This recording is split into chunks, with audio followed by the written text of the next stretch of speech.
Hi friends. తెలంగాణలో చాలామందికి త్వరలో రాబోయే జీపీఓ నోటిఫికేషన్ సిలబస్ మీద డౌట్స్ ఉన్నాయి. అంటే సిలబస్ ఏమైనా మారుతుండొచ్చునా, లేకపోతే పాత విఆర్ఓ విధానంలోనే ఉంటుందా, ప్రిపరేషన్ ఎలా మొదలు పెట్టాలని చెప్పేసి చాలామంది మనకు వాట్సాప్ గ్రూప్లలో కానీ టెలిగ్రామ్లో కానీ మనకు మెసేజ్లు పెడుతున్నారు. సో వాళ్ళకున్న డౌట్స్ నివృత్తి చేయడం కోసం ఈ వీడియో చేయటం అవుతుంది. అయితే ఈ జీపీఓ అనేది అంతకుముందు విఆర్ఓ ఉద్యోగాలనే కొంచెం నేమ్ చేంజ్ చేసి కొన్ని జాబ్ చార్ట్స్ వాళ్ళకున్న అడిషనల్ డ్యూటీస్ కొన్ని చేంజ్ చేశారు. కానీ ఇది ఆల్మోస్ట్ పాత విఆర్ఓ అని. మన తెలంగాణలో కనుక చూసినట్టయితే విఆర్ఓ నోటిఫికేషన్ 2018లో వచ్చింది. దీనికి సిలబస్ ఇచ్చాడు అప్పుడు ఏంటంటే పార్ట్ 1లో జిఎస్ పెట్టారు, పార్ట్ 2లో సెక్రటరీ ఎబిలిటీస్ పెట్టాడు. అంటే reasoning, logical reasoning, numerical, arithmetic ఇవన్నీ కూడా సెక్రటరీ ఎబిలిటీస్లో ఉండే. ఇంకా జిఎస్లో ఆల్మోస్ట్ మీకు ఐడియా ఉన్న అన్ని జిఎస్ కామన్. సో ఈ ప్రకారం అప్పుడు ఎగ్జామ్ పెట్టి తీసుకున్నారు. సో ఇప్పుడు ఇదే మోడల్లో జీపీఓ సిలబస్ ఉంటుందా, ఏమైనా మార్పులు ఉంటాయా అని చెప్పేసి అందరికీ డౌట్ ఉంది. సో సిలబస్ మార్పుకు అవకాశం ఎంత ఉంది, మార్పు జరిగితే ఏమేమి మారచ్చు, దీని మీద మనం డిస్కస్ చేద్దాం. అయితే సిలబస్ మార్పు గురించి ఎందుకు ఇంతగా డిబేట్ నడుస్తుందంటే ఉద్యోగము పేరు మార్చారు, విఆర్ఓవై జీపీఓ అయింది. కొన్ని జాబ్ స్ట్రక్చర్ మార్చారు.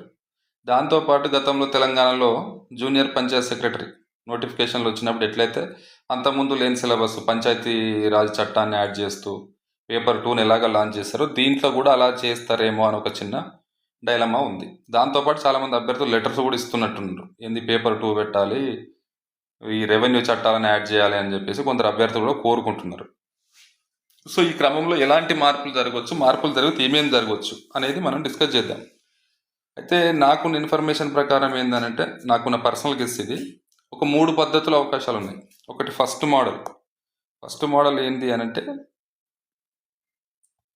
యాజ్ ఇట్ ఈస్గా విఆర్ఓ సిలబస్ ఏదైతుందో దాని ప్రకారం ఎగ్జామ్ పెట్టి అభ్యర్థులను సెలెక్ట్ చేసుకోవడం. సెలెక్ట్ చేసుకున్నాక ఎలాగో ప్రతి ఉద్యోగికి ట్రైనింగ్ పీరియడ్ ఉంటుంది. మీ గ్రూప్ 1 కావచ్చు, గ్రూప్ 2 కావచ్చు, ప్రతి సెలెక్ట్ అయిన వాళ్ళకు వాళ్ళు ఏ శాఖకైతే అలకట్ చేసారో ఆ శాఖల పనులకు సంబంధించి ట్రైనింగ్ పీరియడ్ ఉంటుంది. ఆ ట్రైనింగ్ పీరియడ్లో తెలంగాణలో ఉన్న భూ విధానాలు, భూ చట్టాలు, భూముల రకాలు, భూ యాజమాన్య హక్కులు, భూమాత పోర్టల్, వీటికి సంబంధించి ట్రైనింగ్ ఇస్తే సరిపోతుంది. అంతే. ఇది ఒక 1 వీక్ 10 డేస్ ట్రైనింగ్ ఇచ్చుకొని వాళ్ళకు అనుగుణంగా మార్చుకోవటం. అంటే ప్రభుత్వానికి ఏ పనులు అయితే కావాలో దాని రకంగా ఉద్యోగులను సెలెక్ట్ చేసుకోవడం. అంటే దీని విషయంలో ఏంటంటే ఎగ్జామ్ అయితే ప్యాటర్న్ మీకు ఎగ్జామ్లో సిలబస్ ఏ మాత్రం మార్పు ఉండదు, పాత విఆర్ఓనే ఉంటుంది. జస్ట్ ట్రైనింగ్లో మాత్రమే ఇవి యాడ్ చేసుకోవటం. సో ఈ మోడల్కి ఒక 50% ఛాన్స్ ఉంది, దీనికి ఒక 50% అవకాశం ఉంది. ఇలా కనుక పెట్టినట్టయితే మనకు సింగిల్ పేపర్ ఉంటుంది, 150 మార్క్స్ ఉంటుంది, జిఎస్కు ఒక 75, సెక్రటరీ ఎబిలిటీస్కి ఒక 75, టోటల్ 150 మార్క్స్తో అయిపోతుంది. ఇది కాకుండా మోడల్ నెంబర్ 2 ఏంటిదంటే, పాత విఆర్ఓ సిలబస్లో జనరల్ స్టడీస్లో కానీ లేకపోతే సెక్రటరీ ఎబిలిటీస్లో కానీ తెలంగాణలో ఉన్న భూ విధానాలు, భూ చట్టాలు, భూముల రకాలు, భూ యాజమాన్య హక్కులు, భూమాత పోర్టల్ దీన్ని యాడ్ చేయడం. అంటే ఐదర్ జిఎస్ పేపర్లో ఒక 25 మార్క్స్ కానీ లేకపోతే సెక్రటరీ ఎబిలిటీస్లో ఒక 25 మార్క్స్ కానీ యాడ్ చేస్తూ సేమ్ మళ్ళీ ఇది కూడా సింగిల్ పేపర్ 150 మార్క్స్. దీనికి అవకాశం ఎంత ఉందంటే ఒక 40% ఛాన్స్ ఉంది ఈ విధానంలో ప్రభుత్వం వెళ్ళడానికి. ఇది కాకుండా మోడల్ నెంబర్ 3 ఏంటిదంటే, సేమ్ గ్రామ పంచాయతీ సెక్రటరీ జేపీఎస్ అని వచ్చింది కదా, జూనియర్ పంచాయతీ సెక్రటరీ, ఆ పద్ధతిలో ఏంటిదంటే సేమ్ ఇప్పుడు పేపర్ 1లో ఏదైతే మనకు జిఎస్ ప్లస్ సెక్రటరీ ఎబిలిటీస్ ఉందో ఈ రెండు కలిపి 150 మార్క్స్ యాజ్ ఇట్ ఈస్ పెడుతూనే సెకండ్ పేపర్లో మళ్ళీ పేపర్ 2 ఒక 150 మార్క్స్ పెట్టుకొని దీంట్లో తెలంగాణలో ఉన్న భూ విధానాలు, భూ చట్టాలు, భూ రకాలు, భూ యాజమాన్య హక్కులు, భూమాత పోర్టల్ ఇదంతా కూడా పేపర్ 2లో యాడ్ చేయటం. అప్పుడు మనకు 2 పేపర్ల examination pattern of exam 2 papers అవుతుంది, 300 మార్క్స్ టోటల్ అవుతుంది. దీన్ని బట్టి సెలెక్షన్ చేసుకోవచ్చు. దీనికి అవకాశం 10% ఉంది.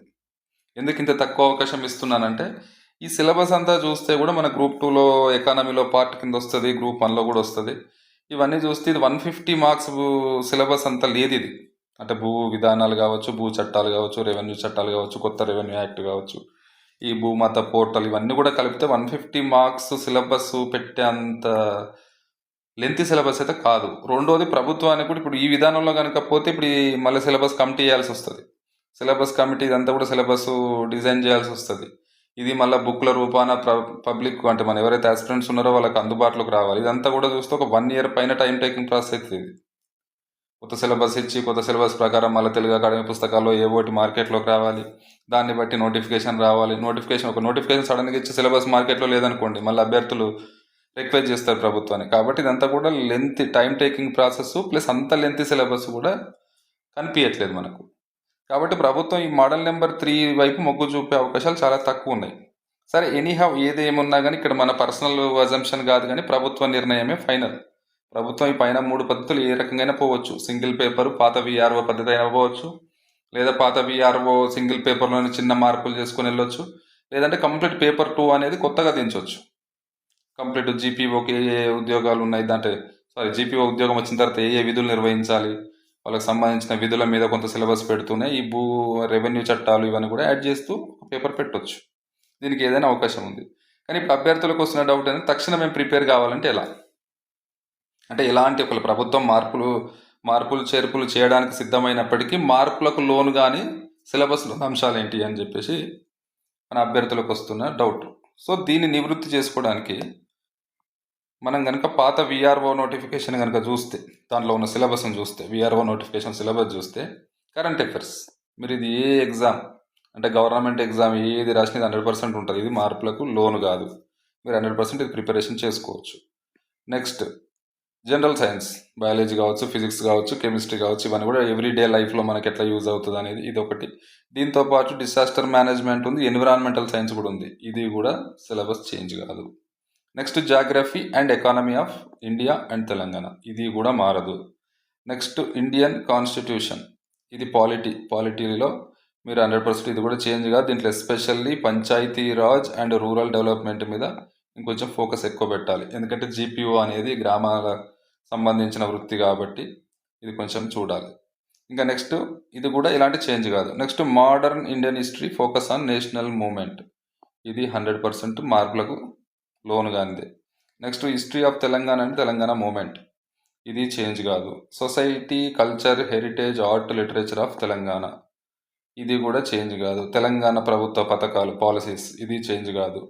Next ethics, sensitivity to gender and weaker section, social awareness, ఇది కూడా చేంజ్ కాదు. అంటే అభ్యర్థులు ఇమ్మీడియట్గా మీరు ప్రిపరేషన్ మొదలు పెడితే కూడా ఈ 9 టాపిక్స్ మీకు ఇమ్మీడియట్ చదువుకోవడానికి ఛాన్స్ ఉంది. కాబట్టి వాళ్ళ నోటిఫికేషన్ ఇచ్చినాక సిలబస్ డిసైడ్ అయినాకనే ప్రిపేర్ అవుతాం అనుకుంటే ఇది ఇమ్మీడియట్ ప్రిపేర్ అవ్వడం బెటర్. ఇంక ఇదే కాకుండా విఆర్ఓ సిలబస్లో పార్ట్ 2 అయినా బేసిక్ ఇంగ్లీష్, ఇది 100% మీ గ్రూప్ 1 ప్రిలిమ్స్లో ఉంటుంది, గ్రూప్ 2 జిఎస్లో ఉంటుంది. ప్రతి ఉద్యోగి కంపల్సరీ ఎంతో కొంత, ఇక మనం మోడర్న్కి వెళ్తున్నాం కాబట్టి ఇంగ్లీష్ వచ్చి ఉండాలి. దీన్ని కంపల్సరీ పరీక్ష పెట్టి టెస్ట్ చేస్తారు. ఇంక ఇది లాస్ట్ టైము అంటే విఆర్ఓ క్వాలిఫికేషన్ ఇంటర్ ఉండే కాబట్టి అప్పుడు 8th పెట్టారు, ఇప్పుడు 10th స్టాండర్డ్ అవ్వచ్చు. సరే, ఇక 10th 8th అనేది పక్కన పెడితే ఇంగ్లీష్ మాత్రం హై స్టాండర్డ్ క్వశ్చన్సే ఉంటాయి. క్వశ్చన్స్ ఏమంత సింపుల్గా ఉండవు. సో ఇంగ్లీష్లో మంచి స్కోర్ తెచ్చుకోవటం అనేది కంపల్సరీ ఈ జీపీఓ సెలెక్షన్లో మనకు అంటే అవకాశాలు మెరుగుపరుస్తుంది. ఎందుకంటే గ్రామీణ ప్రాంతాలు చాలామంది కూడా ఇంగ్లీష్లో ట్రబుల్ ఫేస్ చేస్తారు. మీకు జీపీఓ ఉద్యోగం రావాలంటే బెస్ట్ ఇంగ్లీష్, కాంపిటేటివ్ ఇంగ్లీష్ మీరు నేర్చుకోవాల్సిందే. నెక్స్ట్ మెంటల్ ఎబిలిటీ, ఇది మీరు ఏ ఎగ్జామ్ పోయినా ఉంటుంది, ఇది తీసేయడానికి ఛాన్స్ లేదు.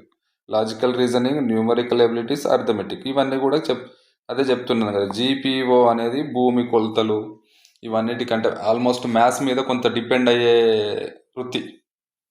మీరు ఒక ఎకరానికి ఎన్ని గుంటలు ఉన్నాయని కానీ, ఎన్ని గుంటలకు ఎన్ని గజాలని కానీ, ఇవన్నీ కూడా మీరు క్యాలిక్యులేషన్ చేయాలంటే 100% మీకు న్యూమరికల్, అర్థమెటిక్ ఎబిలిటీస్, కొంచెం బేసిక్ మ్యాథ్స్, ఈ 4 బేసిక్ ఆపరేషన్స్, అడిషన్స్, సబ్స్ట్రాక్షన్స్, ఇవన్నీ కూడా వచ్చి ఉండాలి, స్పీడ్గా వచ్చి ఉండాలి అది కూడా. కాబట్టి దీంట్లో టెస్ట్ చేయడానికి 100% ప్రభుత్వం మొగ్గు చూపుతుంది. ఈ అంశాలు తీసేయడానికి ఎక్కడ కూడా ఛాన్స్ లేదు. అందుకే నేను అనేది ఏంటంటే 100% విఆర్ఓ, పాత విఆర్ఓ నోటిఫికేషన్ సిలబస్ ఏందో దాన్ని ఇమీడియట్ ప్రిపరేషన్ మొదలు పెట్టండి. ఈ ప్రిపరేషన్ విషయంలో ఎలా ప్రిపేర్ అవుదాము, ఒక 100 days షెడ్యూల్ వేసుకుంటే ఎట్లా ఉంటుంది, 150 days షెడ్యూల్ ఎట్లా వేసుకుంటుంది, దీని మీద కూడా నేను త్వరలో వీడియో చేస్తాను. మీకు మార్చి ఫస్ట్ నుంచి సిలబస్ ప్రణాళిక, దాన్ని ఎట్లా ప్రిపేర్ అవుదాము ఏందనేది కూడా మీకు త్వరలో వీడియోలు తీసుకొచ్చే ప్రయత్నం చేస్తా. ఎవ్రీడే టాపిక్స్ వైజ్ వీడియో చేసి కూడా మీకు అవేర్నెస్ ఇవ్వడానికి నేను ట్రై చేస్తాను. ఈ వీడియో కనుక మీకు నచ్చితే సబ్స్క్రైబ్ చేసుకోండి, లైక్ చేయండి, షేర్ చేయండి.